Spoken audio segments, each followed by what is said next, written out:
السلام علیکم عزیز طالب علموں. آج پھر آپ کے سامنے انیک احمد حاضر ہے ایک نئے عنوان کے ساتھ بچوں کی ڈیولپمنٹ کے لیے. اور آج ہم بات کریں گے بچوں کی پیدائش کے بارے میں. دراصل ہم بات کریں گے اس وقت سے جب بچے کا حمل ٹھہرتا ہے ماں کے پیٹ میں، اور کس طرح سے بچہ جو ہے وہ آہستہ آہستہ بتدریج بڑھتا ہوا اپنی پوری مدت جو ہے وہ کرتا ہے ماں کے پیٹ میں، اور پھر پیدا ہوتا ہے اور اس کی نئی زندگی جو ہے وہ شروع ہوتی ہے. تو آج کے عنوان میں ہم ماں کے پیٹ میں یا پری نیٹل ڈیولپمنٹ جو ہے اس کے بارے میں کچھ بات کریں گے. آج کا اوور ویو کیے چلتے ہیں. آج کے اوور ویو میں ہم بات کریں گے ماں کے پیٹ میں بچے کا حمل جو ہے وہ کس طرح سے ٹھہرتا ہے، اور پھر ایک سیل جو ایک عام سیل کی طرح کا ہوتا ہے لیکن ظاہر ہے وہ بچے کا سیل ہوتا ہے، وہ کس طرح سے اور زیادہ پیچیدہ سیل بنتا چلا جاتا ہے اور بڑھتے بڑھتے بڑھتے ایک چھوٹا سا بچہ ماں کے پیٹ میں گرو کرتے ہوئے فل ٹرم کو پہنچتا ہے. پھر ہم اس پری نیٹل ڈیولپمنٹ کے اندر بچے کی خاص کر ہم ڈسکس کریں گے وہ کون کون سی مشکلات ہیں جو بچے کو ہوتی ہیں. مثلاً کئی ایسی ڈیزیزز، کئی ایسی بیماریاں ہیں جو کہ ماں کے پیٹ کے اندر بچے کو لاحق ہو سکتی ہیں یا ہو جاتی ہیں.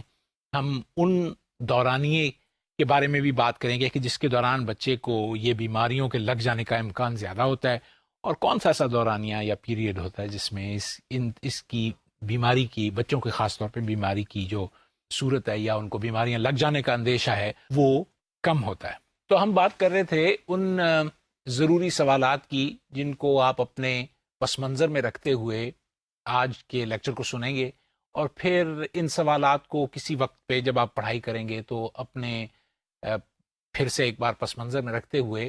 اس چیپٹر کی یا اس عنوان کی جو ہے وہ اسٹڈی کریں گے. یہ سوالات جو ہیں یہ آپ کے لیے بہت اہم ثابت ہوں گے، کیونکہ اگر آپ ان سوالات کو اپنے پس منظر میں رکھیں گے تو آپ کو اس عنوان کو سمجھنا قدرے آسان ہو جائے گا. تو پہلا سوال جو اس ضمن میں ہم کریں گے اس کا تعلق جرمنیشن سے ہے.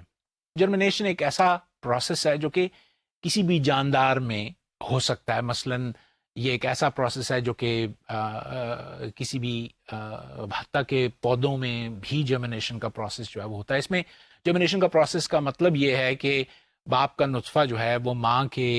بیضے کے ساتھ جا کر ملتا ہے، اور جب یہ دونوں سیلز سپرم اور نطفہ اور بیضہ ایک دوسرے کے ساتھ ہم جان ہو جاتے ہیں تو ایک نیا خلیہ یا ایک نیا سیل جو ہے وہ بن جاتا ہے، اور وہ پھر خلیہ جو ہے وہ بڑھنا شروع ہوتا ہے. یہ عمل جو ہے یہ اگر غور کیا جائے تو ایک بالکل معجزاتی عمل ہے. اس کے اندر اگر آپ کسی وقت خاموشی سے کمرے میں بیٹھ کے اس کے بارے میں سوچیں تو آپ کو یہ احساس ہوگا کہ یہ قدرت کا ایک ایسا زبردست عمل ہے کہ جس کے اندر ایک چھوٹے سے بیج سے ایک بڑا جاندار جو ہے وہ تیار ہوتا ہے، اور وہ عمل جو ہے وہ کس طرح سے طے پاتا ہے یا کس طرح سے ہو جاتا ہے، اس کی پیچیدگی جو ہے آج ہم کسی حد تک اس عنوان میں کور کریں گے. ہم اس ڈیٹیل کے اوپر سے گزریں گے کہ بچہ جو ہے وہ کس طرح سے ڈفرینٹ سٹیجز میں سے گزرتا ہوا فل ٹرم تک پورا بچہ تیار ہو جاتا ہے. تقریباً 36 ہفتے یا 38 ہفتے کے قریب، ڈپینڈ کرتا ہے کس طرح سے آپ اس کو میجر کرتے ہیں. تو اس کے بعد پھر ماں جو ہے وہ بچے کی ولادت میں اس کی مدد کرتی ہے ایک طرح سے، اور بچہ جو ہے وہ پیدا ہو جاتا ہے. تو اس سارے ڈیولپمنٹ کے پروسیس کو ہم ایک نظر دیکھیں گے. اس کے ساتھ ساتھ ہم یہ دیکھیں گے جو ہم نے پہلے بھی اوور ویو میں بات کی ہے کہ وہ کون سی ایسی بیماریاں ہیں، وہ کون سی ایسی مشکلات ہیں جو بچے کو ہو سکتی ہیں. اور خاص کر اگر ہم پری نیٹل بچے کو جو ماں کے پیٹ میں بڑھ رہا ہے اور ڈیولپ ہو رہا ہے، اس کو اگر ہم پیریڈز میں یا کچھ دورانیوں میں بانٹ لیں تو کچھ بیماریاں جو ہیں وہ کسی ایک دورانیے میں ان کے ہو جانے کا امکان جو ہے وہ زیادہ ہوتا ہے، اور اس کے بڑے برے نتائج جو ہیں وہ مرتب ہو سکتے ہیں. تو اس کے بارے میں ہم بات کریں گے. تو آئیے پہلے ہم جرمنیشن یا کنسیپشن کے بارے میں بات کرتے ہیں، اور پھر دیکھتے ہیں کہ ہم کس طرح سے بچے کو ڈیولپ کریں گے ماں کے پیٹ کے اندر، یا دیکھیں گے کہ وہ ماں کے پیٹ میں کس طرح سے بڑھتا پھلتا پھولتا ہے. اس سے پہلے کہ ہم اس کے اوپر اور ذرا زیادہ وسیع طور پہ بات کریں، ایک چھوٹا سا ٹیبل ہے جو آپ اس سلائیڈ میں دیکھ سکتے ہیں. یہ سلائیڈ بڑی مددگار آپ کے لیے ثابت ہو سکتی ہے. یہ آپ کو بتا رہی ہے کہ کس طرح سے بچہ جو ہے وہ کتنی سٹیجز میں سے گزرتا ہے ڈیولپمنٹ کی ماں کے پیٹ میں. پہلی سٹیج جو ہے اس کو زائگاٹ کہتے ہیں انگریزی میں، اور یہ تقریباً اس کی مدت جو ہے وہ کنسپشن جب حمل ٹھہرتا ہے اس سے لے کر تقریباً 2 ہفتے تک کی ہے. پھر امبریو کی سٹیج ہے، عربی زبان میں غالباً اس کو مدغا کہتے ہیں، اور آپ یہ چیک بھی کر سکتے ہیں. یہ 3 ہفتے سے لے کر 8 ہفتے تک کی سٹیج ہوتی ہے یا دورانیہ ہوتا ہے، جس میں بچہ جو ہے بڑی تیزی کے ساتھ ڈیولپ کر رہا ہوتا ہے. اس سٹیج کے اندر اس کے ہاتھ اور اس کے پاؤں اور اس کا منہ اور اس کے اندرونی آرگنز جو ہیں وہ تیار ہونے شروع ہوتے ہیں، حتیٰ کہ مسلز جو ہیں وہ بھی تیار ہوتے ہیں، اور تقریباً 2 ماہ کے قریب قریب اس کے دل کی جو دھڑکن ہے وہ بھی شروع چل پڑتی ہے. اس کے بعد 9 ہفتے سے لے کر فل ٹرم تک 30 ہفتے تک یہ عمل جو ہے بچے کے بڑھنے کا یہ ہوتا چلا جاتا ہے. 36 ہفتے ہم عموماً کہتے ہیں اس چیز کو. تو یہ چلتا چلا جاتا ہے، اور اس کی وجہ سے ہم اس کو ڈیولپ کرتے ہیں بچے کو، اور دیکھتے ہیں کہ وہ کس طرح سے ڈیولپ ہو رہا ہے. اگر آپ اس سلائیڈ کی طرف دیکھیں، پہلی سلائیڈ جو ہے وہ حمل ٹھہرنے کا عمل جو ہے اس کو دکھا رہی ہے. اگر آپ بڑی تصویر کی طرف توجہ دیں تو آپ کو عورت کے اندر جو رحم ہے اس کی تصویر جو ہے دکھائی جا رہی ہے. رحم ایک تھیلی کی طرح ہے، اور یہ تھیلی جو ہے اس کے دونوں اینڈز پہ 2 اووریز جو ہیں عورت کی موجود ہوتی ہیں. اووریز کے اندر عورت کے اوواز یا بیضے جو ہیں وہ موجود ہوتے ہیں، اور ایک عورت میں تقریباً 200-250 کے قریب یہ بیضے جو ہیں وہ موجود ہوتے ہیں. جب سپرم جو ہے وہ داخل ہوتی ہے اس رحم کے اندر، تو وہ کسی ایک اووری، دونوں اووریز کی طرف ہی وہ ٹریول کرتی ہے، اور جس اووری میں سے ایک بیضہ جو ہے ریلیز ہو کے نکل رہا ہوتا ہے اس کو وہ جا کے سپرم یا نطفہ جو ہے میٹ کرتا ہے، اس کو ملتا ہے، اور جب وہ ملتا ہے تو وہاں پر وہ زائگوٹ بنا دیتا ہے. اگر آپ تصویر میں دیکھیں جہاں نمبر 1 لکھا ہوا ہے وہ زائگوٹ ہے. وہ زائگوٹ جب تیار ہو جاتا ہے تو پھر وہ ایک ایسا سیل بن جاتا ہے جس میں بچے کے تمام جینیاتی معلومات جو ہوتی ہیں وہ موجود ہوتی ہیں. یہ زائگوٹ جو ہے یہ پھر بڑھنا اور پھلنا پھولنا شروع ہو جاتا ہے. نیچے دی ہوئی انسیٹ کے اندر آپ دیکھ سکتے ہیں کہ جو نطفہ ہے وہ ایک بیضے کے اوپر بہت سارے نطفے جو ہیں یا سیلز جو ہیں، خلیے جو ہیں وہ چپٹے ہوئے ہیں. لال رنگ کا بیضہ ہے اور نیلے رنگ کے نطفے کے سیلز ہیں، اور جب یہ زائگوٹ میں کنورٹ ہو جاتا ہے جیسے میں نے کہا تو یہ پھر اس کی ڈیولپمنٹ جو ہے وہ تیزی کے ساتھ بڑھنی شروع ہو جاتی ہے. اور یہ سیل جو ہے، یہ زائگوٹ کا سیل جو ہے، یہ فیلوپین ٹیوب میں سے نیچے کی طرف اترنا شروع ہو جاتا ہے رحم کے اندر. اور رحم کو آپ یوں سمجھیں کہ ایک ایسی تھیلی ہے جس کی اندرونی ساخت جو ہے وہ ہمارے گھر میں نہانے والے تولیے کی طرح کی ہوتی ہے. اس میں بہت سارے فائبرز جو ہیں وہ کھڑے ہوئے ہوتے ہیں. تو جیسے یہ زائگوٹ ٹریول کرتا ہوا جیسے کمپلیکیٹ ہو رہا ہے، زیادہ اس کے سیلز بنتے چلے جا رہے ہیں، وہ نیچے آتا ہے تو وہ کسی ایک دھاگے کے ساتھ تولیے کے وہ چپٹ جاتا ہے، اور وہ اس کے چمٹنے کے ساتھ اس کا تعلق جو ہے اس سیل کا اس کے ساتھ، اور یہ بعد میں پلسینٹا یا امبیلیکل کارڈ جو ہے تیار ہوتی ہے، اور وہ سیل جو ہے اسے ماں سے جتنی خوراک لینی ہوتی ہے اس سے لیتا ہے. تو یہ ایک بڑا ہی زبردست ایونٹ جسے کہنا چاہیے انسان کی زندگی میں یا کسی بھی شخص کی زندگی میں ہوتا ہے، اور اس میں معجزے سے کوئی کم بات نہیں ہے. اگر آپ اس کو غور سے سمجھیں اور غور سے دیکھیں کہ یہ عمل جو ہے قدرت نے بہت ہی، میرے پاس کوئی لفظ نہیں ہے، زبردست طریقے سے تیار کیا ہے. تو ہم دیکھتے ہیں کہ پہلے ظاہر ہے 3 فیزز ہیں اس کنسیپشن کے. آپ اس کی پوائنٹس ہیں کہ پہلے اوویولیشن ہوتی ہے، ایک سیل جو ہے ماں کے اووری میں سے نکلتا ہے اور فیلوپین ٹیوب میں داخل ہوتا ہے. پھر کنسیپشن ہوتی ہے جس میں سپرم جو ہے اووا کو میٹ کر کے اس کا زائگوٹ تیار کرتی ہے، اور پھر زائگوٹ جو ہے وہ نیچے کی طرف اترنا شروع ہوتا ہے. اس دورانیے میں اب وہ جو زائگوٹ ہے وہ 1 سے 2، 2 سے 4، 4 سے 8 سیلز میں کنورٹ ہونا شروع ہے. آپ جانتے ہیں جب ہم نے بات کی تھی شروع کے عنوانات میں جہاں پر ہم نے سیل ڈفرینسیشن کی بات یا سیل ڈویژن کی بات کی تھی، تو اس میں ہم نے ایک بات کی تھی کہ 2 قسم کی سیل ڈویژنز ہیں، ایک مائیوسس ہے اور ایک مائٹوسس ہے. تو اوائل میں شروع میں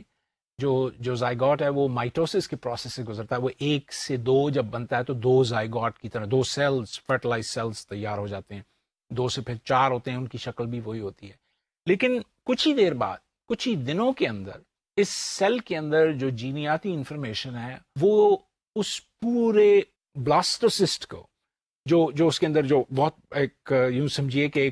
ایک گروہ سیلز کا اکٹھا ہو جاتا ہے، اس میں یہ حکم دینے شروع کر دیتی ہے وہ جینیاتی انفارمیشن کہ اب غور کرو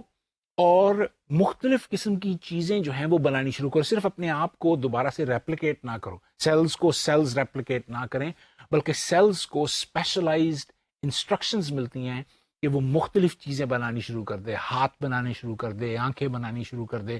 دل بنانا شروع کر دے, گردے بنانا شروع کر دے, اندر سے لیور بنانا شروع, یہ تمام انسٹرکشن, اسکن, جلد بنانا شروع کر دے. تو یہ سیلز, یہ ساری انسٹرکشنز جو ہے ان سیلز کو دی جاتی ہے اور یہ کمپلیکیٹڈ آرگن جو ہے وہ تیار ہونا شروع ہو جاتا ہے. اس ضمن میں ایک بات یاد رکھنی چاہیے کہ اس عمل کو, جس کے اندر زائگوٹ جو کہ ایک سادہ سا سیل ہے, شروع میں فرٹیلائزڈ سیل ہے, وہ جس وقت بہت زیادہ آرگنز اور اس طرح کی ڈفرینسیشن سے گزرتا ہے جس کو ہم انگریزی زبان میں ایمبریونک انڈکشن یا سیل ڈفرینسیشن کہتے ہیں, جس کے بنیادی مقصد صرف یہی ہے کہ ایک سادہ سا سیل جو کہ اپنے آپ کو دوبارہ سے ویسا ہی ایک اور اس کی صورت تیار کر سکتا ہے مائٹوسس کے پروسیس سے, وہ دراصل ایک سٹیج پہ آ کے اس عمل کو بند کر دیتا ہے اور نئے سیلز تیار کرنے شروع کر دیتا ہے, جس سے کہ جو نیا پیدا ہونے والا نوزائیدہ بچہ ہے اس کی ساخت اور اس کی بناوٹ جو ہے وہ تشکیل پا سکے.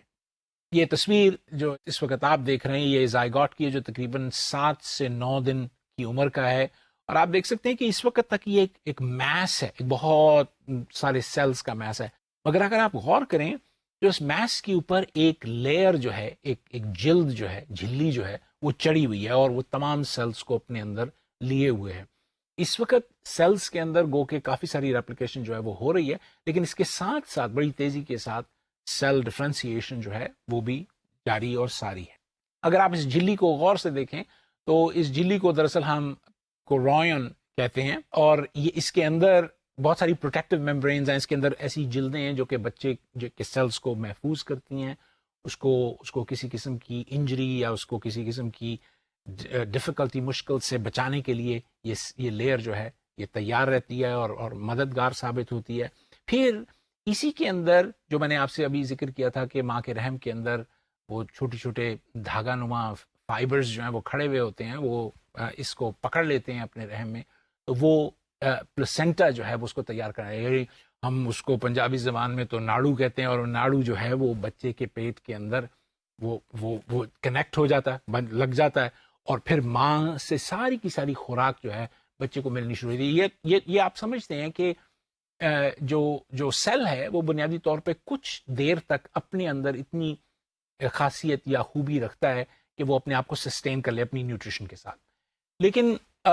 ظاہر ہے جس وقت یہ سیلز کی جو بہت سارے سیلز اکٹھے ہونے شروع ہو جاتے ہیں تو ان کو سپورٹ کرنے کے لیے ظاہر ہے کوئی ایکسٹرنل سسٹم چاہیے ہوتا ہے جس کے اندر بچہ جو ہے وہ گرو کر سکے, اور وہ اس بچے کو گرو کرنے کے لیے پلسینٹا کا اور بعد میں ظاہر ہے وہ امبیلیکل کارڈ ناڑو تیار ہو جاتا ہے, اس کی نہایت ضرورت ہوتی ہے. اور ماں جو ہے وہ بالکل ڈائریکٹلی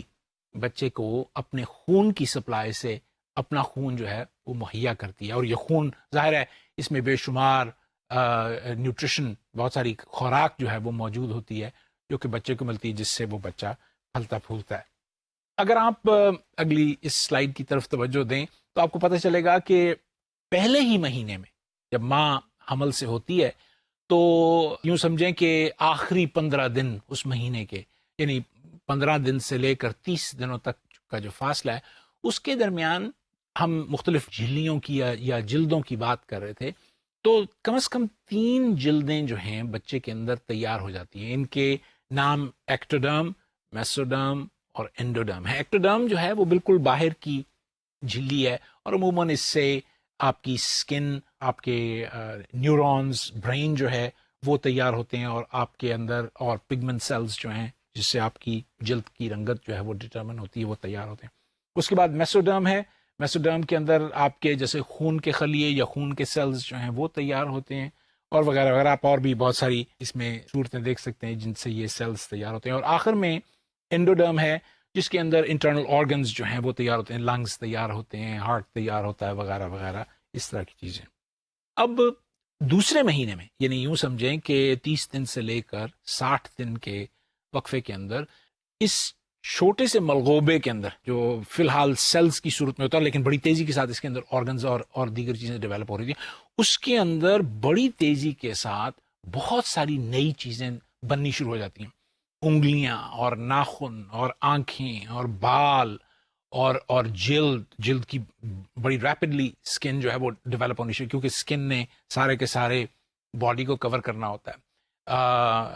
انٹرنل آرگنز, دل اور دل کی دھڑکن, یہ تمام چیزیں جو ہیں اس کے اندر شروع ہو جاتی ہیں. اور آپ دیکھ سکتے ہیں کہ شروع میں یہ تمام چیزیں جو ہیں یہ ان کی بالکل اولین صورت ہوتی ہے. یعنی اگر آپ کسی چھوٹے سے بچے کا جو تقریباً 2 ماہ کا ہو, اگر اس کا آپ الٹرا ساؤنڈ دیکھیں یا کبھی آپ تصویر دیکھیں کسی کی, تو آپ یہ دیکھیں گے کہ پورا ہاتھ مکمل نہیں ہوتا یا پوری انگلیاں مکمل نہیں ہوتی, بلکہ ایک طرح سے ہم کہتے ہیں لم بڈ کہتے ہیں, یا ایک طرح سے ڈوڈی ہوتی ہے. یعنی پورا پھول ابھی کھلا نہیں ہوتا, وہ ڈوڈی کی طرح ہوتا ہے. اور اس کے اندر آپ دیکھ سکتے ہیں مشابہ ہوتی ہے کہ انگلیاں بن رہی ہیں, مگر انگلیاں بھی بنی نہیں ہوتی, ہاتھ تیار نہیں ہوتا, بازو تیار نہیں ہوتا, لیکن مشابہ ہوتا ہے کہ یہ ہاتھ بن جائے گا, یہ ٹانگ بن جائے گی, یہ پیٹ بن جائے گا, یوں آنکھیں بن جائیں گی, یہ اس کا سر ہوگا, اینڈ سو. تو ریکگنائزبل جو ہے وہ بچہ جو ہے اس سٹیج میں ہو جاتا ہے. اگر آپ اس سے آگے بڑھیں, 2 مہینے سے آگے بڑھیں, تو اب آپ دیکھ سکتے ہیں کہ اس سٹیج کے اندر خاص طور پہ چوتھے ویک میں اور 7ویں ویک میں, جو ابھی 2 مہینے کا پیریڈ جس کے بارے میں ہم بات کر رہے تھے, تو 7 ویک کے اندر آپ بالکل دیکھ سکتے ہیں. اس سلائڈ کی طرف اگر آپ دیکھیں تو دائیں طرف جو تصویر ہے اس میں آپ دیکھیں گے کہ بچے کے ارد گرد ایک غبارے کی جھلی جو ہے وہ پھیلی, جس کو ہم ایک جھلی ہے جس کے اندر بچے کو ہم یعنی وہ قید ہوتا ہے اس میں, اور اس کے اندر ایمنیوٹک فلوئڈ جو ہے وہ موجود ہوتا ہے, اور اس ایمنیوٹک فلوئڈ کے اندر بہت ساری نیوٹریشن جو ہے وہ موجود ہوتی ہے جس کو وہ استعمال کرتا ہے. اور ظاہر ہے امبیلیکل کارڈ جو اس کا ناڑو ہے وہ اس کو سپلائی کرتا ہے. اگر آپ اس بچے کو دیکھیں تو اس کے فیچرز آپ کو اب نظر آئیں گے, مثلا آنکھیں نظر آئیں گی آپ کو, ہاتھ نظر آئیں گے, اس کے اندر آپ کو دھڑکتا دل نظر آئے گا, ٹانگیں نظر آئیں گی. تو بچہ جو ہے وہ ایک ریکگنائزبل فارم اختیار کر لیتا ہے 2 مہینے کے آخر تک. تیسرے مہینے میں لنگز جو ہیں وہ بڑھنے شروع ہو جاتے ہیں اور بڑھتے چلے جاتے ہیں. لیکن یہ بات آپ یاد رکھیں کہ بچہ چونکہ ماں کے رحم کے اندر, تھیلی کے اندر موجود ہوتا ہے, اس کے اندر ہوا تو ہوتی نہیں, تو بچہ سانس نہیں لیتا. تو ایک ریفلیکس ہے جس کی وجہ سے وہ جو لنگز ہیں, باوجود اس کے کہ وہ تیار ہو رہے ہوتے ہیں یا کچھ تیار ہو چکے ہوتے ہیں, وہ پھلتے پھولتے بڑھتے نہیں ہیں اور سانس وہ نہیں لیتے. اگر بچے خدا نہ خواستہ کبھی اس طرح سے وہ ریفلیکس ان کا کمزور ہو اور وہ سانس لے لیں, تو ناک کے ذریعے سے یا منہ کے ذریعے سے کئی دفعہ ان کے لنگز میں پانی بھی چلا جاتا ہے, کچھ بچوں کے چلا جاتا ہے. اور جب ان کی پیدائش ہوتی ہے تو ڈاکٹرز کئی دفعہ آرٹیفیشل طریقوں سے ان کے لنگز میں سے وہ پانی نکالتے. یہ خطرناک سچویشن ہوتی ہے عموماً بچے کے لیے. عموماً بچے جو ہیں ایسا نہیں کرتے اور نارملی اس طرح سے گرو کرتے ہیں بغیر ہوا کے یا بغیر آکسیجن کے. اس تیسرے مہینے کے اندر بچے کی جنس جو ہے اس کو ڈٹرمن کیا جا سکتا ہے. آپ دیکھ سکتے ہیں, بتا سکتے ہیں کہ بچہ جو ہے وہ لڑکا ہے یا لڑکی ہے. اب تو بہت ساری ٹیکنالوجی جو ہے وہ اویلیبل ہے, جیسے کہ الٹرا ساؤنڈ, تو الٹرا ساؤنڈ سے مائیں جا کر کسی بھی ڈاکٹر کی کلینک میں یہ ڈٹرمن کر سکتی ہیں کہ بچہ جو ہے وہ لڑکا ہے یا لڑکی ہے. دوسرے ٹرائمیسٹر میں 3 مہینے گزرنے کے بعد جو دوسرا ٹرائمیسٹر ہے, اس کے اندر جو ماں ہے وہ بچے کی اب پریزنس کو, بچے کے ہونے کو محسوس کر سکتی. بچہ جو ہے وہ مثلاً ٹانگیں چلانی شروع کر دیتا ہے, ہاتھ پاؤں مارتا ہے, تو وہ جو موومنٹ ہے, وہ جو اس کی موشن ہے, اس کو ماں جو ہے وہ محسوس کرتی ہے. اس کے ساتھ ساتھ بچے کے اوپر ایک جلد, اس کی سکن کے اوپر ایک جلد جو ہے جو ہے وہ تیار ہونی شروع ہوتی ہے. یہ جلد جو ہے یہ بڑی مومی سی جلد ہوتی ہے, ورنکس اسے کہتے ہیں. یوں سمجھیں کہ یہ ہمارے گلینڈز ہوتے ہیں, سبیشس گلینڈز ہوتے ہیں, اس میں سبیشس گلینڈز میں سے یہ فیٹی ایسڈ جو ہے یہ نکل کے پوری جسم کے اوپر کوٹ کر کے, تو یہ ایک طرح سے پروٹیکٹیو لیئر ہوتی ہے جو کہ بچے کے اوپر جو ہے گرو کرتی ہے. اس کے ساتھ ساتھ بچے کے جسم پہ لواں, چھوٹے بال جو ہیں وہ بھی تیار ہو کے بن جاتے ہیں اس کو کور کرنے کے لیے. یہ دونوں کی دونوں لیئرز اس لیے بچے کے اوپر قدرت جو ہے وہ بنا دیتی ہے کہ بچہ جو ہے وہ ہر طرح کی مشکلات کو ان میں سے گزر سکے. پروٹیکشن جو ہے اس کی سکن کی ہے, کیونکہ ظاہر بچے کی جو سکن ہوتی ہے وہ بہت زیادہ نازک اور ٹینڈر ہوتی ہے, اور اس میں کسی قسم کا بھی اس کا خطرہ جو ہے وہ پیدا ہونے کا امکان ہے. اور بچہ جو ہے وہ پھر تیزی کے ساتھ 3rd ٹرائمیسٹر کے اندر ڈیولپ ہونا شروع کرتا ہے, کیونکہ ڈیزائن جو ہے وہ تیار ہو گیا ہوتا ہے. یعنی اس کا سر تیار ہوتا ہے، اس کے ہاتھ پاؤں تیار ہوتے ہیں، اس کے جسم ٹورسو جو ہے وہ تیار ہوتا ہے. تو اب صرف اس نے بڑھنا ہی ہوتا ہے. سو جیسے جیسے اس کو خوراک ماں سے ملتی چلی جاتی ہے، تو اس کا سائز جو ہے وہ بڑھتا چلا جاتا ہے. ہم نہ صرف یہ دیکھتے ہیں بلکہ ہم یہ دیکھتے ہیں کہ سر جو ہے وہ دھڑ سے تقریباً برابر ہی ہوتا ہے. اگر آپ ایلومیٹرک اس کی میجرمنٹ لیں، ہم نے پیچھے کسی ایک عنوان میں اس کا ذکر کیا تھا کہ بچہ جو ہے اس کی گروتھ کیسی ہوتی ہے. تو پری نیٹل بچوں کے سر جو ہوتے ہیں وہ سائز میں بڑے ہوتے ہیں اور آلموسٹ اپنے دھڑ کے برابر ہوتے ہیں. تو اس میں برین کی ڈیولپمنٹ بڑی تیزی کے ساتھ ہونی شروع ہو جاتی ہے، اور 20 ہفتوں تک یہ تیزی کے ساتھ یہ گروتھ جو ہے یہ ہوتی چلی جاتی ہے. آخری ٹرائمیسٹر میں، آخری 3 مہینوں میں بچہ جو ہے وہ بہت ریکگنائزبل ہوتا ہے. اگر اس کو آپ الٹرا ساؤنڈ سے دیکھیں یا کسی اور مینز سے تصویروں میں یا جو فوٹوگرافی ایمبریونک فوٹوگرافس جو ہیں وہ لی گئی ہیں ان کو دیکھیں تو آپ دیکھیں گے کہ بچہ جو ہے وہ بالکل نارملی جیسے عام بچے ہوتے ہیں وہ ہوتا ہے. خاص کر وہ بچے جو تقریباً ٹرم کے قریب پہنچ جائیں، 30 ہفتے کے ہوں یا 32 ہفتے کے ہوں یا اس سے ذرا سے بڑے ہوں. اس سٹیج کے اندر، آخری ٹرائمیسٹر کے اندر جو برین ہے اس کی ڈیولپمنٹ بہت تیزی کے ساتھ ہوتی ہے. بہت زیادہ سیلز جو ہیں وہ بننے شروع ہوتے ہیں. دماغ کے بننے کا عمل جو ہے کچھ اس طرح سے ہے کہ قدرت نے یہ کام کیا کہ وہ بے شمار اسپیے یا نیورونز جو ہیں ان کو پیدا کرتی ہے دماغ کے اندر. آپ یوں فرض کر لیں کہ اگر ہم یہ ایک لمحے کے لیے اس بات کو تصور کریں کہ ہمارے اندر فرض معال 100 اسپیے ہیں یا 100 نیورونز ہیں بچے کے دماغ کے اندر. تو قدرت کیا کرتی ہے کہ وہ 100 کی بجائے 200 اسپیے جو ہیں دگنے پیدا کرتی ہے اس دوران میں. تو یہ 200 اسپیے جو ہیں یہ اپنی جگہوں کو تلاش کرتے ہوئے، مثلا ایک اسپیے نے جو ہے وہ آنکھوں کے ساتھ دماغ کو کنیکٹ کرنا ہے، تو وہ اسپیے جو ہیں وہ اپنے آپ کو بڑھاتے ہیں اور ان کے ایکسونز جو ہیں وہ کنیکٹ کرتے ہیں ویژول سینٹرز کے ساتھ جہاں ہم دیکھتے ہیں. کچھ اسپیے ایسے ہیں جنہوں نے سننے کا کام کرنا ہے، تو وہ اسپیے گرو کرتے ہیں کان سے لے کر دماغ کے اس تک جہاں سنائی دیا جائے گا. چونکہ اس عمل میں ایکسونز نے گرو کرنا ہوتا ہے، کئی دفعہ ایکسونز اپنے ٹارگٹ جگہ پہ پہنچ نہیں پاتے اور ان کے اندر وہ نہ پہنچنے کی وجہ سے ان سیلز کو مرنا پڑتا ہے. وہ یہ پروگرامڈ سیل ڈیتھ کی ایک صورت ہے. کیونکہ پروگرام سیل کی ایک صورت ہے تو اس لیے قدرت نے کیا کیا کہ وہ دگنے سے بھی زیادہ سیلز پیدا کرتی ہے کہ اگر سیلز مر بھی جائیں تو بھی کچھ سیلز جو ہیں وہ موجود ہوں تاکہ یہ کنیکشنز جو ہیں دماغ کے اندر بالکل صحیح انداز سے تیار ہو جائیں، تاکہ جب بچہ بڑا ہو تو اس کو کسی قسم کی کوئی حصی تکلیف جو ہے وہ نہ ہو، یعنی اس کی حسیات جو ہیں وہ مناسب طور پر کام کرتی رہیں اور ٹھیک رہیں. اور آہستہ آہستہ پھر ہم اس مقام پہ پہنچ جاتے ہیں جہاں پر بچہ جو ہے وہ تیار ہوتا ہے کہ ماں کے رحم کو چھوڑ کر دنیا میں قدم رکھ لے. اگر آپ ان تصاویر کو دیکھیں جو اس سلائڈ پہ موجود ہیں تو آپ کو ورنکس اور لنوگو جو ہے وہ نظر آئے گی، یعنی وہ لواں جو جسم کے اوپر ہوتا ہے، اور ورنکس جو سیبیشس گلینڈز کی سیکریشنز ہیں جو بہت زیادہ فیٹ کی کنسسٹنسی کی ہیں، تو وہ آپ ان کو بڑی آسانی سے دیکھ سکتے ہیں. بچہ اپنے ماں کے پیٹ کے اندر آخری ٹرائمیسٹر میں سوتا بھی ہے اور جاگتا بھی ہے. اور شروع میں بچہ جو ہے وہ بہت زیادہ سوتا ہے، خاص طور پہ پری نیٹل لاسٹ ٹرائمیسٹر کے اندر، آخری 3 مہینوں کے اندر. جب آپ یوں سمجھیں 8 مہینے کا بچہ ہے تو وہ یا 7 مہینے کا بچہ ماں کے پیٹ میں وہ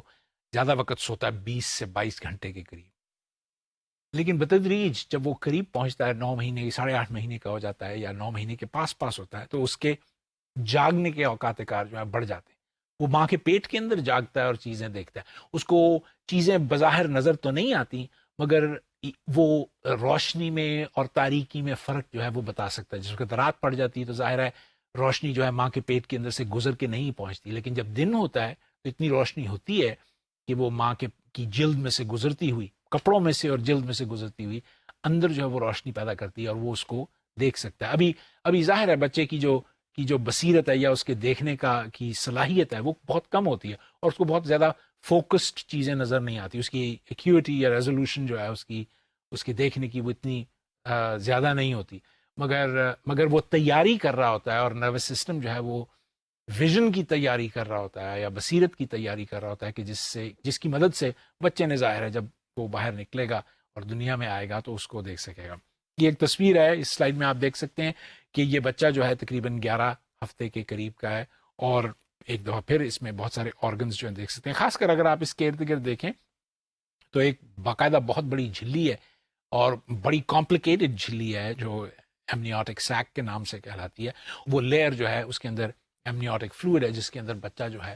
وہ ٹیمپریچر کنٹرول اور ہر طرح کی ریگولیشن کے ساتھ اپنی زندگی جو ہے اس کو بسر کر رہا ہے۔ یہ اگلی تصویریں جو ہیں سیکنڈ اور تھرڈ ٹرائمیسٹر کی ہیں، اور آپ دیکھ سکتے ہیں کہ سیکنڈ اور تھرڈ ٹرائمیسٹر کے اندر بچے کی جو ڈیولپمنٹ ہے وہ کافی زیادہ بڑھ چکی ہے۔ اس کی اب آپ نہ صرف آپ اس بچے کو دیکھ سکتے ہیں خاص طور پہ تھرڈ ٹرائمیسٹر میں، بلکہ آپ بچے کو پہچان سکتے ہیں۔ اس سے پہلے بچہ جو ہے تمام بچوں کی شکلیں ایک جیسی ہی ہوتی ہیں کہ جو بنیادی فیس ہوتا ہے اس کو پہچاننے کے قابل نہیں ہوتا، مگر تھرڈ ٹرائمیسٹر کے اندر بچہ جو ہے وہ اس قابل ہو جاتا ہے کہ آپ اس کو بڑی آسانی کے ساتھ پہچان لیں۔ اب میں ذکر کرتا چلوں اس حساس دورانیے کا یا اس سینسٹیو پیریڈ کا جس کے دوران بچہ جو ہے اس کو خطرہ لاحق ہو سکتا ہے مختلف واقعات کا جو ماحول میں پیدا ہو رہے ہیں۔ مثلاً اگر آپ اس تصویر کو دیکھیں تو اس میں آپ کو 3 سٹیجز جن کا ہم نے شروع میں ذکر کیا تھا، زائگوٹ کی سٹیج، امبریو کی سٹیج اور فیٹس کی سٹیج، اس کو دیکھیں، اور یقیناً اس کے ساتھ ساتھ نیچے دیے ہوئے آپ ہفتے اور مہینے جو ہیں وہ دیکھ سکتے ہیں۔ مثلاً پہلے 2 ہفتے جو ہیں وہ زائگوٹ کی سٹیج ہے، پھر 3 سے 8 ہفتے تک جو ہے وہ امبریونک سٹیج ہے، اور پھر 9 سے لے کر تقریباً 38 ہفتوں تک آپ دیکھ سکتے ہیں کہ وہ فیٹس کی سٹیج ہے۔ اور مختلف صورتیں جو ان تینوں سٹیجز کی ہیں ان کی تصاویر جو ہیں وہ بھی آپ کے سامنے اس تصویر میں موجود ہیں۔ اب جو ضروری بات اس تصویر میں دیکھنے والی ہے وہ یہ ہے کہ اگر خدا نہ خواستہ کسی طرح سے بھی بچے کو جس وقت وہ اپنی زائگوٹ کی سٹیج میں سے گزر رہا ہے کسی قسم کی کوئی ایسا فیکٹر، کوئی ایسا عنصر جو ٹاکسک پوائزنس ہو وہ ماں کے پیٹ میں داخل ہو جائے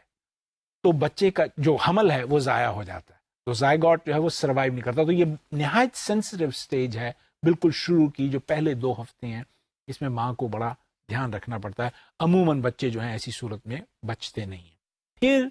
جو دوسری بہت زیادہ حساس سٹیج ہے یا بڑا حساس دورانیہ ہے جس کے اندر بچے کو مختلف قسم کی بیماریاں لاحق ہو سکتی ہیں جو اس کے اوپر عمر بھر کے لیے اثر چھوڑ سکتی ہیں، وہ پیریڈ ہے ایمبریونک پیریڈ، جس کے دوران 3 ہفتے سے لے کر 8 ہفتے کے تک یہ بیماریاں یہ جو ایلیمنٹس ہیں یہ اثر انداز ہو سکتے ہیں۔ مثلا آپ یہ دیکھ سکتے ہیں کہ نیچے دی گئی جو بارز ہیں ان کو اگر آپ غور سے دیکھیں تو اس میں جو نیلی بارز ہیں وہ یہ ریپرزینٹ کرتی ہیں کہ بچے کے اوپر بہت زیادہ گہرا اثر جو ہے وہ چھوڑا ہے۔ مثلا اگر کسی طرح سے کوئی وائرس یا کوئی ایسا فیکٹر جن کے بارے میں بھی ہم بات کریں گے وہ ماں کے سسٹم کے اندر داخل ہو جاتے ہیں تو وہ اس کے دماغ کو، اس کے دل کو، اس کے لنگز کو، اس کے جسم کے ہاتھوں کو، پاؤں کو بری طرح سے اثر انداز ہو سکتے ہیں۔ حتیٰ کہ جب وہ بچہ پیدا ہوتا ہے تو عموماً اس کے اوپر وہ آپ پیدا ہوتے ساری جو دیکھنے والے ہیں وہ بتا سکتے ہیں کہ اس کے اوپر بہت برا اثر ہوا ہے ایمبریونک سٹیج میں، اور وہ لائف لانگ ہوتا ہے، یعنی پورا برین ڈیولپ نہیں ہوگا، یا لنگز پوری طرح سے ڈیولپ نہیں ہوں گے، یا ہارٹ پوری طرح سے ڈیولپ نہیں ہوگا، یا لمز جو ہمارے ہاتھ پاؤں ہیں وہ ٹھیک طرح سے ڈیولپ، اپاہج بچہ جو ہے وہ پیدا ہوگا۔ اگر آپ فیٹل پیریڈ میں آ جائیں 9 ہفتے سے لے کر ٹرم تک 38 ہفتوں تک یا 36 ہفتوں تک، تو آپ یہ دیکھیں گے کہ بچہ جو ہے وہ گو کے اس کے اوپر برا اثر پڑ سکتا ہے، مگر وہ برا اثر جو ہے اس سے جو بھی چیزیں مرتب ہوتی ہیں اس بچے کے اوپر وہ اتنی گہری نہیں ہیں، اور کئی صورتوں میں ڈاکٹر حضرات جو ہیں وہ مدد کرتے ہیں پیدا ہوئے ہوئے بچے کو کسی طرح سے اس کو ایکسلریٹ کرنے کے لیے۔ کئی بچے جن کے بارے میں ہم ابھی ذکر کریں گے جو پری ٹرم بچے ہوتے ہیں جو وقت سے پہلے پیدا ہو جاتے ہیں، ان کے اندر ایسی بیماریاں، ایسی تکلیفیں جو ہیں ہم بڑی آسانی سے دیکھ سکتے ہیں۔ اور کئی دفعہ، اور ظاہر ہے جب باہر کے ممالک میں بہت ساری میڈیکل اسسٹنس موجود ہے جس کی ذریعے سے بچوں کو کنٹرولڈ انوائرمنٹ کے اندر رکھا جاتا ہے تاکہ وہ ان مشکلات سے دوچار نہ ہوں جو کہ ان کو پری ٹرم پیدائش کی وجہ سے ہو گئی۔ اس میں سے خاص طور پہ جو وزن ہے، بچے کا وزن جو ہے اس کے بارے میں بات کریں گے، وہ بہت گہرا اثر جو ہے اس کا کرتا ہے۔ اس گراف میں اگر آپ دیکھیں ان سینسٹیو پیریڈز کے بارے میں تو آپ کو یہ نظر آئے گا کہ یہ سب سے زیادہ رسک جو ہے خاص طور پہ آرگنز کا رسک وہ ہے 3 ہفتے سے لے کر 8 ہفتے کے دوران. یاد رکھیے کہ تمام اندرونی آرگنز جس میں انتڑیاں ہیں اور پیٹ ہمارا اسٹمک ہے اور ہمارا لیور ہے, ہمارا کلیجہ ہے, ہمارا دل ہے, ہمارے پھیپھڑے ہیں, یہ تمام کے تمام آرگنز جو ہیں اندر تیار ہو رہے ہیں. اور اس کے دوران اگر کوئی بچہ جو ہے اپنی ماں کی پیٹ کے اندر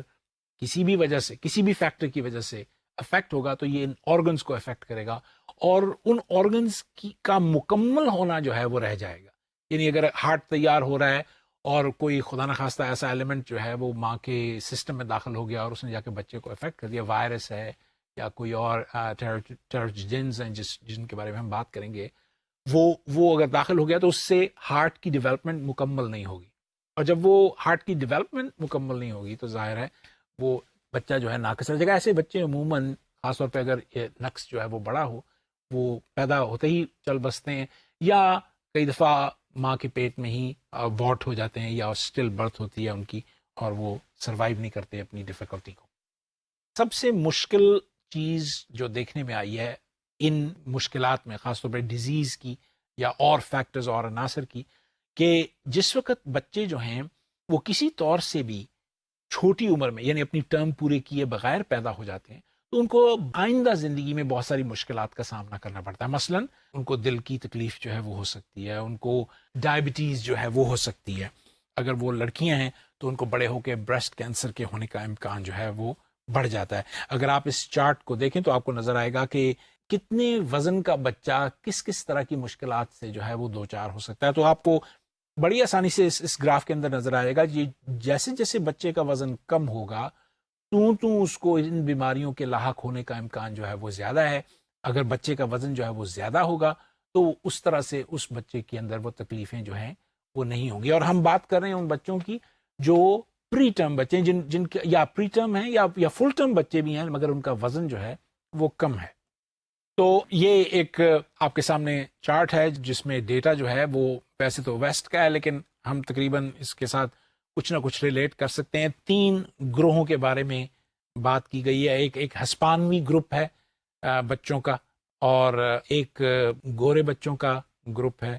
اور ایک جو ہے وہ کالے بچوں کے بارے میں گروپ ہے جس کے بارے میں, اور نیچے ایکس ایکسس کے اوپر ماں کی عمر جو ہے وہ دی گئی ہے. آپ دیکھ سکتے ہیں کہ ماں کی عمر جو ہے وہ 15 سال سے لے کر بلکہ 15 سے بھی پہلے اس کی عمر سے لے کر 54-55 سال تک جو ہے وہ عمر ہے. اور آپ یہ دیکھ سکتے ہیں کہ جیسے ماں کی عمر تقریباً 20 سال سے لے کر 40 سال کے درمیان ہوگی تو اس عمر کے اندر مائیں جو ہیں ان کے جو بچے پیدا ہوتے ہیں ان کے اندر پرابلمز خاص طور پہ ویٹ کے ضمن میں وہ کم ہوتے ہیں. یہ دیکھنے میں آیا ہے کہ ہسپانوی بچے اور گورے بچے جو ہیں ان کے وزن جو ہیں کالے بچوں کی نسبت جو ہیں کم ہوتے ہیں. تو یہ ایک جینیٹک فیکٹر ہے جس کی وجہ سے یہ یا ایتھنک ڈفرینسز ہیں جن کے اندر گروہی ڈفرینسز ہیں جس میں ایک ریس ایک نسل جو ہے وہ دوسری نسل سے مختلف ہے اور ان کے مطابق. مگر اگر آپ اس گراف کو غور سے دیکھیں تو جو کروز ہیں وہ برابر ہیں یعنی وہ سملر ہیں. 20 سال کی عمر کی عورت سے لے کر تقریباً 40 سال کی عمر کی عورت جو ہے وہ نارمل بچے پیدا کرتے ہیں. یقیناً جب عورت 40 سال کی ہو جائے اور حمل اس میں ٹھہرے تو بچے کے لیے اتنا اچھا نہیں ہوتا. عموماً نوجوان عورتیں جو ہیں اگر وہ بچے کنسیو کریں یا ان کے اندر حمل ٹھہرے تو وہ ایک بہتر اور اچھے مناسب وزن کے بچے کو جنم دے سکتی ہیں. اب ہم ان جن کا میں نے ذکر کیا تھا ان عناصر کی طرف آتے ہیں جن کا تعلق ہے بچے کے اندر مشکلات کا باعث بننا. ان مشکلات میں پہلی تو بات یہ ہے کہ یہ عناصر جو ہیں ہم ٹیکنیکل ٹرم میں ہم ان کو ٹیراتوجنز کہتے ہیں. ٹیراتوجنز جو ہیں وہ ایسے عناصر ہیں, مختلف قسم کے عناصر ہیں جن کی وجہ سے بچے کے اندر مختلف بیماریاں یا مختلف کنڈیشنز کنجینیٹل کنڈیشنز جو ہیں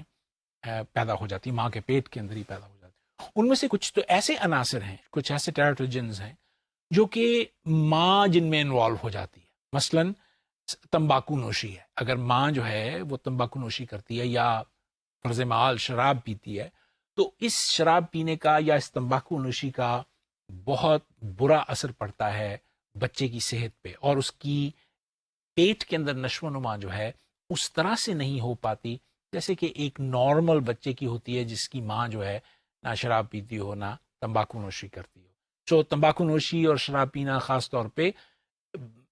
زہر قاتل تصور کیا جاتا ہے ماں کے لیے جب وہ حاملہ ہو جائے. اور ڈاکٹرز جو ہیں اگر فرض مال یہ بری عادتیں عورت کو ہیں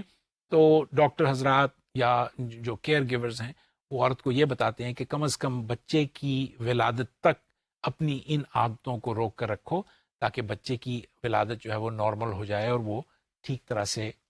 پیٹ کے اندر ڈیولپ ہو. اس کے ساتھ ساتھ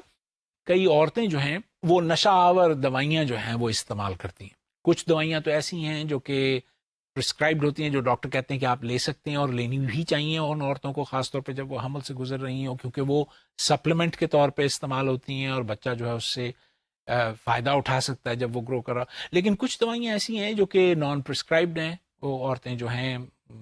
خاص طور پر شہروں میں رہنے والی عورتیں جو پڑھ لکھ گئی ہیں ان کو پتہ ہے کہ کون کون سی دوائی، تو وہ غلط دوائیاں جو ہیں، نان پرسکرائب دوائیاں جو ہیں وہ کھانی شروع کر دیتی ہیں، جس میں نیند کی گولیاں ہو سکتی ہیں یا خود سے جا کر اپنی مرضی سے کوئی ایسی دوائی لے لینا جس کا تعلق جو ہے فرض کیا جائے ڈپریشن سے ہے یا اور طرح سے. تو یہ نہ جانتے ہوئے بھی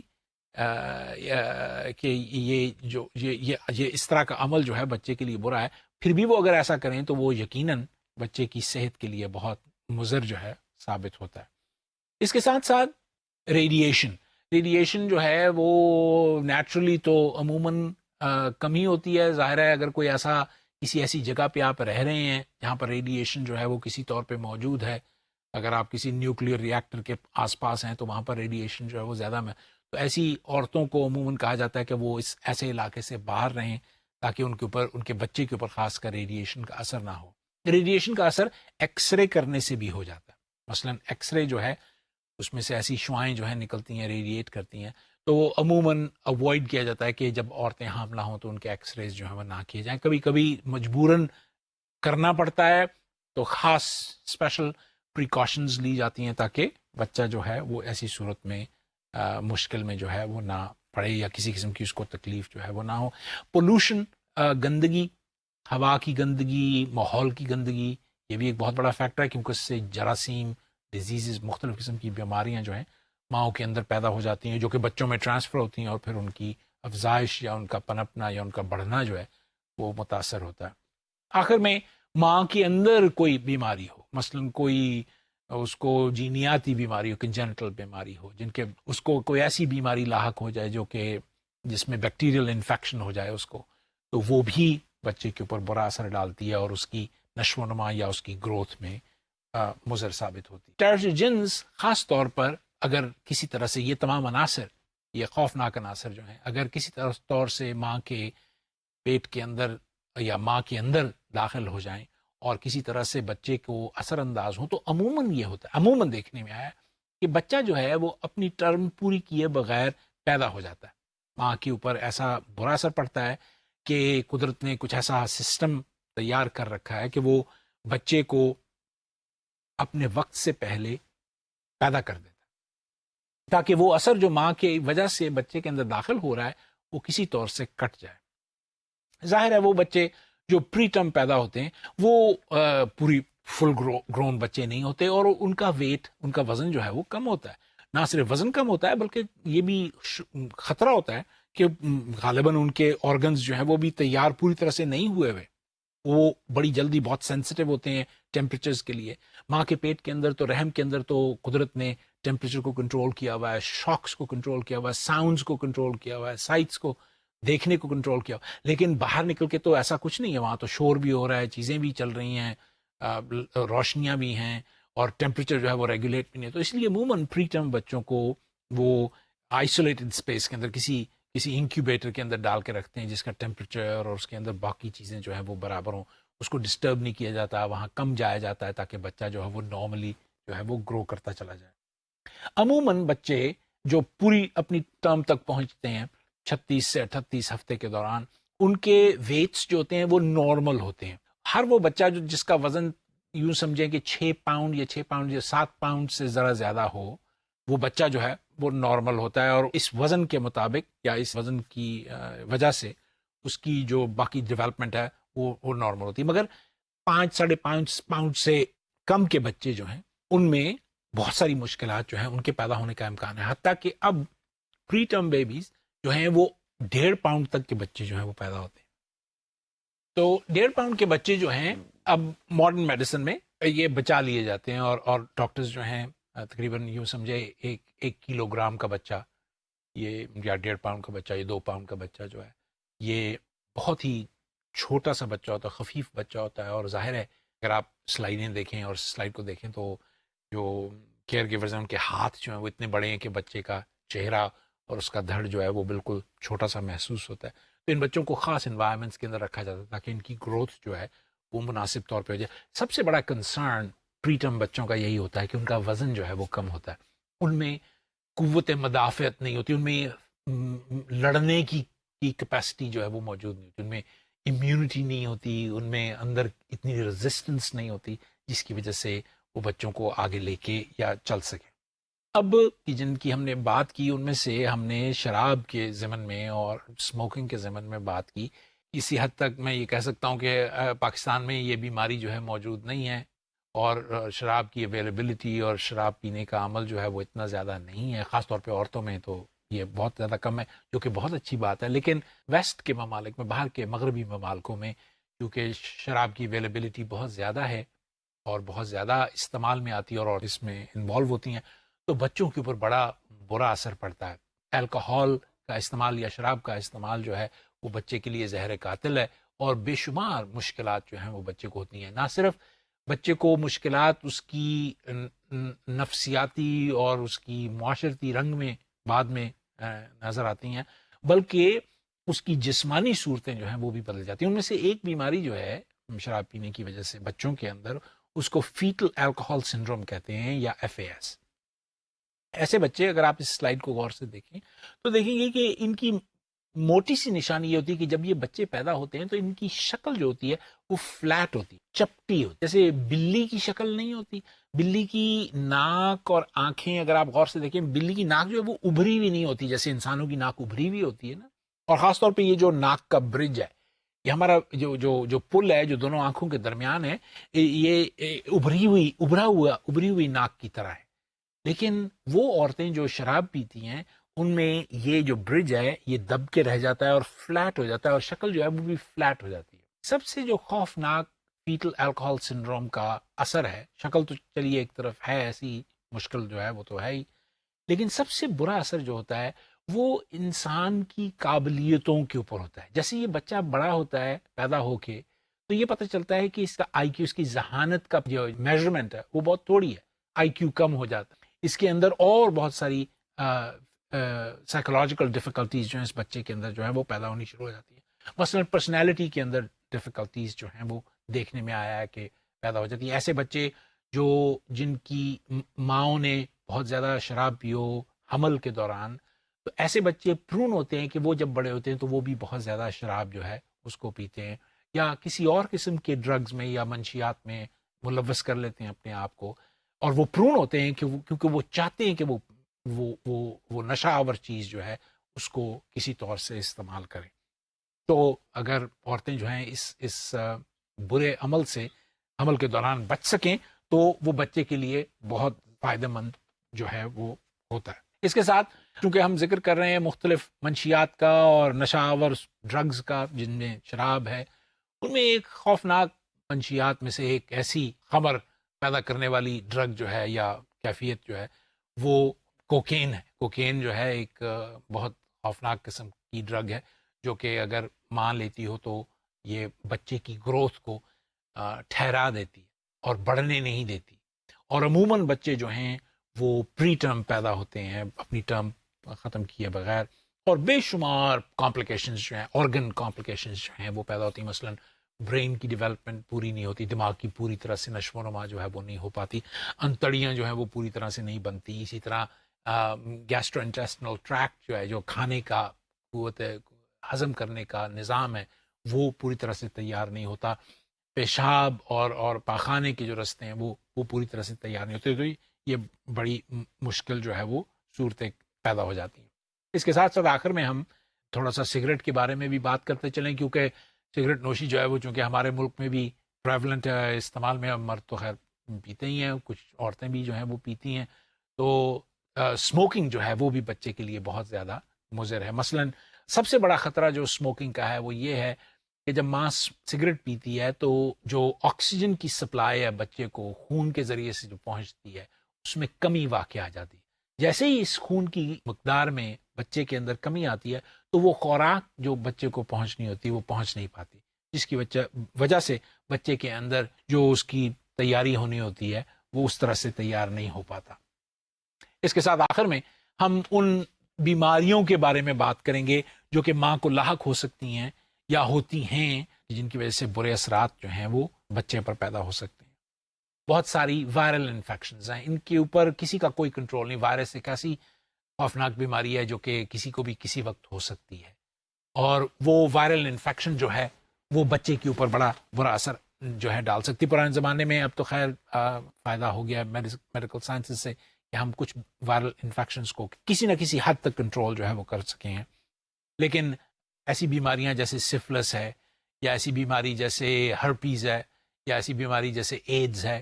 یا HIV کا موجود ہونا ہے ماں کے اندر اگر موجود ہے تو اس سے بچہ جو ہے وہ بھی بیمار جو ہے ہو جاتا ہے. وائرس جو ہے وہ گزر جاتی ہیں امبیلیکل کارڈ میں سے بڑی آسانی سے اور بچے کے خون میں شامل ہو جاتی ہیں، اور اس کو بھی وہ بیماری جو ہے وہ لاحق ہو جاتی ہے. اگر آپ ایک نظر پھر سے، ہم نے یہ بات پہلے اس زمن میں کی ہے کہ یہ بہت ساری کمپلیکیشنز اور بہت سارے یہ ٹیرٹوجن فیکٹرز جن کے بارے میں ہم نے بات کیا ہے، اس سے کیا رزلٹ پیدا ہوتا ہے یا کیا ہو سکتا ہے. تو عموماً یہ دیکھنے میں آیا ہے کہ اس کے اندر برتھ کمپلیکیشنز کی وجہ سے، یا یوں کہنا چاہیے کہ ان کمپلیکیشنز کی وجہ سے جو کہ ماں کے اندر یا ماحول کی وجہ سے ماں کے اندر پیدا ہوتے ہیں، تو جو بچے ہیں ان کے اندر مختلف قسم کی مشکلات جو ہیں وہ پیدا ہونی شروع ہو جاتی ہیں. مثلاً اگر ماں کی عمر جو ہے وہ 20 سے 40 سال جیسے میں نے پہلے کہا اگر ہوتی ہے تو اس میں عموماً یہ کمپلیکیشنز جو ہیں کم ہوتی ہیں. مگر اگر ماں کی عمر جو ہے وہ زیادہ ہے یا ماں کی عمر بہت تھوڑی ہے تو یہ کمپلیکیشنز جو ہیں وہ بہت بڑھ جاتی ہیں. اگر آپ اس گراف کو دیکھیں تو آپ کو نظر آئے گا کہ مثلاً اگر ماں کی عمر جو ہے وہ 50 یا 55 سال کے قریب ہے تو بچے کا عموماً وزن، اگر وہ حاملہ ہوتی ہے اور بچہ پیدا کرتی ہے تو اس کا وزن جو ہے عموماً کم ہوتا ہے، چاہے وہ فل ٹرم کا بچہ ہی کیوں نہ ہو. بچوں کی موت کے واقع ہو جانے کا امکان جو ہے وہ بڑھ جاتا ہے. میٹرنل پریکلمپسیا جو ہے ایک بیماری، اس کے اندر بھی آپ یہ دیکھ سکتے ہیں کہ اگر زیادہ عمر کی عورت ہے تو اس کے اندر اس بیماری بچے میں اس بیماری کا امکان جو ہے وہ بڑھ جاتا ہے. تو یہ تمام کمپلیکیشنز جو ہیں وہ پیدا ہو جاتی ہیں. کیا کرنا چاہیے؟ یعنی ایک سوال پیدا ہوتا ہے کہ اتنی ساری بیماریاں، اتنی سارے عناصر ہیں، جن ساروں کو کنٹرول کیسے کیا جائے یا ان کے لیے کیسے محتاط رہا جائے. تو یقیناً جو موٹی بات سمجھ میں آتی ہے وہ تو یہی ہے کہ ظاہر ہے ان چیزوں سے اجتناب کرنا چاہیے جو کہ بچے کی صحت کے لیے مضر ہیں. مثلاً تمباکو نوشی نہیں کرنی چاہیے، شراب نہیں پینی چاہیے، کسی قسم کی کوئی ڈرگ یا منشیات جو ہے ان کو نہیں لینا چاہیے. یہ تمام چیزوں کو تو انسان کسی نہ کسی طرح سے خود کنٹرول کر سکتا ہے، لیکن اس کے باوجود کئی ایسی چیزیں جن کے بارے میں انسان جو ہے وہ بے بس ہے اور وہ کنٹرول نہیں کر سکتا. مثلا وائرل انفیکشنز ہیں، وہ تو کسی کو بھی ہو سکتی ہیں. تو ان کی مشکلات جو ہیں وہ اس کو کیسے کیا جائے. تو بہت سارے ڈاکٹرز، گائنیکالوجسٹس اور سوشل ورکرز اور نفسیات دان یہ اس بات کو بہت بڑھا چڑھا کے ماؤں تک پہنچانے میں کوشاں رہتے ہیں کہ کوشش کریں مائیں کہ جو مائیں جو ہیں اپنے حمل کے دوران چند مفید چیزیں کریں. مثلا جو ڈاکٹرز نے ان کو سپلیمنٹ لینے کو کہا ہے وہ لیتی رہیں، جو دوائیاں ان کو کہا ہے کہ جیسے وائٹامنز ہیں، فولک ایسڈ ہے، وہ لیتی رہیں. ایکسرسائز کریں، بیٹھی نہ رہیں، یعنی اٹھیں بیٹھیں. اچھی خوراک لیں، بہت زیادہ نہ لیں، مناسب اچھی مقدار میں ہو جو نارمل ہو، اور بھرپور توانائی کے ساتھ ہو. اپنے آپ کو ایموشنز، خاص طور پہ اسٹریسفل ایموشنز سے دور رکھیں، یعنی جھگڑے وگڑے نہ کریں اور کسی کے ساتھ جھگڑا نہ کریں کیونکہ یہ بچے کے لیے جو ہے وہ نہیں اچھا ہوتا. اچھا تو یہ ہے کہ عورتوں کی عمر جو ہے وہ چھوٹی ہو جب وہ حاملہ ہوں، تاکہ وہ نارمل بچے، اچھے بچے جو ہیں وہ اپروپریٹ ویٹ کے بچے جو ہیں وہ پیدا ہو سکیں. اور کوشش یہ کریں کہ بچوں کے درمیان وقفہ جو ہے وہ ضرور رکھا جائے. اسپیس برتھس جو ہیں وہ بچوں کی ہیلتھ کو بہت زیادہ امپورٹنس ان کے لیے ہے. تو ہم نے آج جس عنوان کے اوپر بات کی، جس ٹاپک پہ بات کی، اس کا تعلق دراصل پری نیٹل ڈیولپمنٹ سے تھا کہ بچہ جو ہے ماں کے پیٹ کے اندر کس طور سے پنپتا ہے، بڑھتا ہے اور گرو کرتا ہے. ہم نے اس کی مختلف سٹیجز کے اوپر غور کی. ہم نے 3 سٹیجز میں یا 3 دورانیہ میں اس کو ڈیوائڈ کیا: زائگوٹک سٹیج یا زائگوٹ سٹیج، ایمبریونک سٹیج اور فیٹل سٹیج. اور ان تینوں سٹیجز کے اندر ہم نے دیکھا کہ بچہ جو ہے اس کے کس طرح سے آرگنز اور اس کے کس طرح سے اس کی ڈیولپمنٹ جو ہے وہ ہوتی چلی جاتی ہے. اور پھر ہم نے یہ بھی دیکھا کہ کون کون سی مشکلات یا کون کون سی بیماریاں بچے کو لاحق ہو سکتی ہیں، اور وہ کون کون سے فیکٹرز ہیں جن کی وجہ سے یہ بیماریاں بچے کو ہو جاتی ہیں. آخر میں ہم نے یہ کنکلوڈ کیا کہ نہ صرف یہ کہ کچھ چیزوں پہ ہمارا کنٹرول نہیں ہے، خاص طور پہ عورت کا کنٹرول نہیں ہے، مگر چند چیزوں پہ کنٹرول ہے اور وہ بچے کی صحت کے لیے بڑی مفید ثابت ہو سکتی ہیں. مثلا ایکسرسائز ہے، مثلا اچھی خوراک ہے، مثلا وہ تمام دوائیاں جو ڈاکٹرز نے ریکمینڈ کی ہیں وہ لینی. یہ تمام چیزیں جو ہیں بچے کی صحت کے لیے اور ایک اچھے معاشرے کے لیے بڑی ضروری ہے. تو اس عنوان کے ساتھ آج ہم آپ سے اجازت چاہیں گے. انشاءاللہ پھر ایک نئے عنوان کے ساتھ آپ کے سامنے حاضر ہوں گے اور بات کریں گے. تب تک کے لیے اجازت دیں. اللہ حافظ.